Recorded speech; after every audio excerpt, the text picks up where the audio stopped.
Um médium que levitou a 24 metros de altura, na presença de diversas testemunhas. Isso, inclusive, motivou a criação de uma data comemorativa aqui no Brasil, país onde ele pode atualmente estar reencarnado.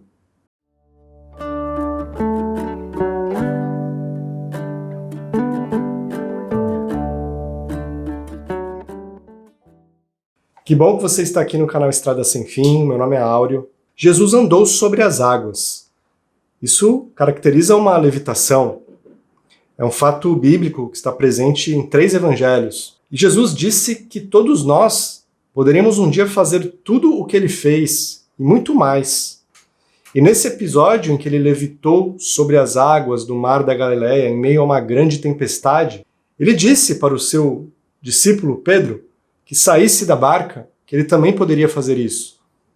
E Pedro colocou um dos pés para fora da embarcação, conseguiu por alguns instantes andar sobre as águas, mas começou a afundar. E Jesus disse a ele: "Homem de pouca fé, por que duvidastes?" Há outros casos muito conhecidos de levitação. Um deles é o do primeiro santo das Américas, São Martinho, que viveu no Peru, era filho de uma escrava liberta panamenha e de um nobre espanhol. E por causa da cor da sua pele, São Martinho era muito discriminado pela sociedade da época. São Martinho dedicou toda a sua vida aos pobres e deserdados. A própria Igreja Católica, que o canonizou, reconheceu alguns milagres em que ele teria levitado em momentos de êxtase místico durante as missas, na frente de várias pessoas. Outro exemplo de um homem que tinha a capacidade de levitar é José de Cupertino, que também foi canonizado pela Igreja Católica, viveu na Itália no século XVII e é conhecido como o Santo Voador. Ele levitava até na frente do Papa da época. Foi até investigado pela Inquisição Católica por causa disso, mas acabou absolvido. Tamanha era a sua devoção à Igreja. Há episódios conhecidos de sua vida.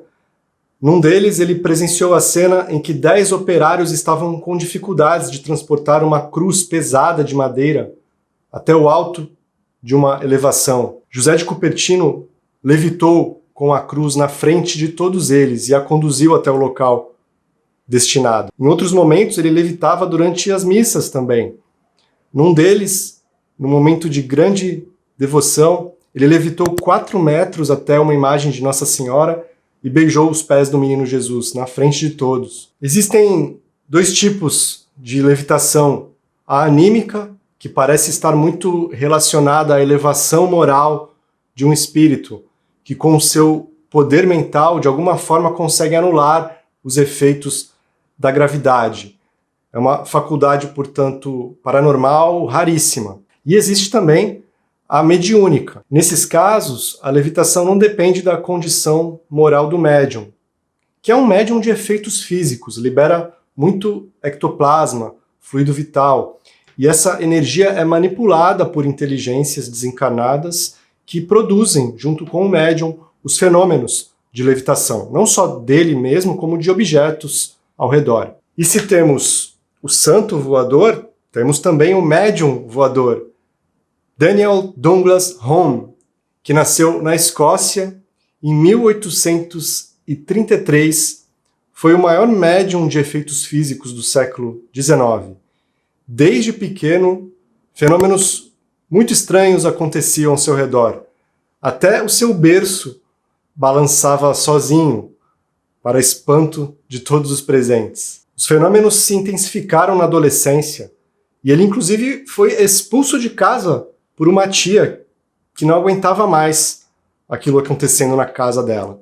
E Daniel Douglas Home ficou conhecido como o médium voador, principalmente por causa de um episódio que ocorreu no dia 16 de dezembro de 1858, quando ele, levitando, saiu por uma das janelas de um edifício em Londres, ficou a 24 metros de altura do chão e adentrou por uma outra janela do prédio, na frente de várias testemunhas, inclusive membros importantes da sociedade, da alta sociedade londrina da época.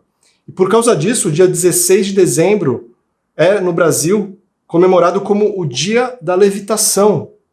Eu nunca imaginei que existia um Dia da Levitação no Brasil, mas existe e é por causa desse fenômeno que aconteceu.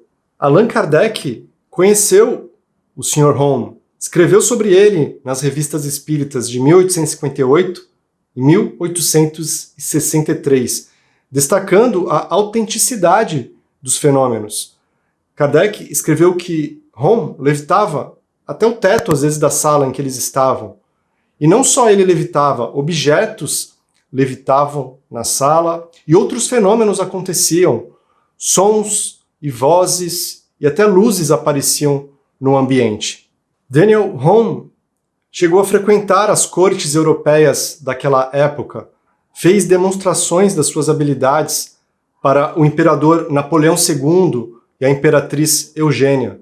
Chamou a atenção do famoso químico Dr. William Crookes, o maior químico da Inglaterra daquela época, que inclusive ganhou o título de cavalheiro pela Rainha Vitória pelos seus feitos científicos.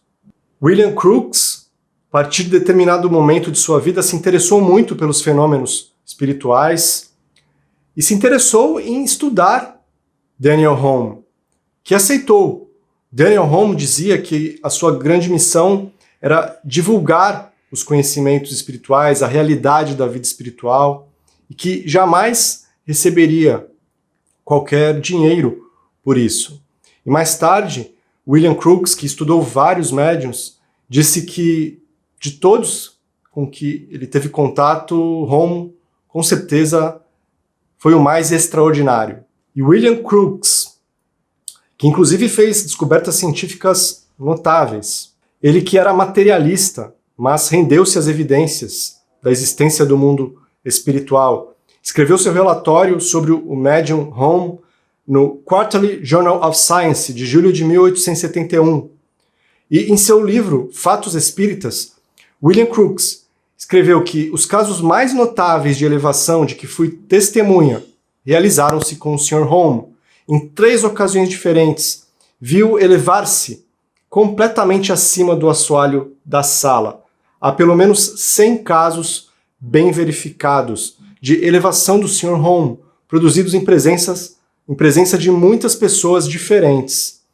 E ele conclui: rejeitar a evidência dessas manifestações equivale a rejeitar todo o testemunho humano, qualquer que seja, pois que não há fato na história sagrada ou profana que se apoie sobre provas mais decisivas. O número de testemunhas que confirmam as elevações do Sr. Home é enorme. Vou deixar aqui no card o vídeo em que eu falo um pouquinho mais de William Crookes e a experiência que ele fez com espíritos se materializando em seu laboratório. Um livro importante que narra os fenômenos envolvendo a mediunidade do Sr. Home se chama O Médium Voador e foi organizado por Adilton Pugliese, publicado em 2011. Sr. Home desencarnou aos 53 anos, acometido de tuberculose. Entrou para a história como o maior médium de efeitos físicos do século XIX. E segundo algumas referências, pode ter reencarnado no Brasil. A pesquisadora Ana Cláudia Landi lançou em 2015, pela Bela Editora de São Paulo, o livro Divaldo Franco, a trajetória de um dos maiores médiuns de todos os tempos. E nessa obra ela reforça a tese de que Daniel Douglas Home reencarnou como o médium baiano Divaldo Franco em 1927. Hoje ele tem 95 anos, centenas de livros publicados, é o médium espírita mais famoso, tem uma grande obra social na cidade de Salvador, Bahia. Um livro psicografado por Divaldo Franco, que nós já citamos várias vezes aqui no canal, é o Transição Planetária, de 2004, pelo espírito Manuel Filomeno de Miranda. Vou deixar aí o link na descrição, como eu sempre faço. A lista dos livros citados estão sempre na descrição dos vídeos. E Divaldo Franco, numa entrevista em 2009, foi questionado se ele era realmente a reencarnação de Daniel Douglas Home. Ele, misteriosamente, não confirmou, mas também disse que não negaria. E esse foi o vídeo de hoje. Muito obrigado por você ter ficado comigo até aqui. Me digam aí nos comentários o que vocês acham sobre o fenômeno da levitação. Vou deixar na tela final 2 vídeos relacionados. Um deles fala sobre um outro tipo de fenômeno parecido, a volitação. Afinal, espíritos podem voar? E o outro vídeo fala sobre um episódio das obras de André Luiz em que um posto de socorro espiritual decolou em pleno umbral. Muito obrigado por terem ficado comigo até aqui e até um próximo vídeo. Tchau!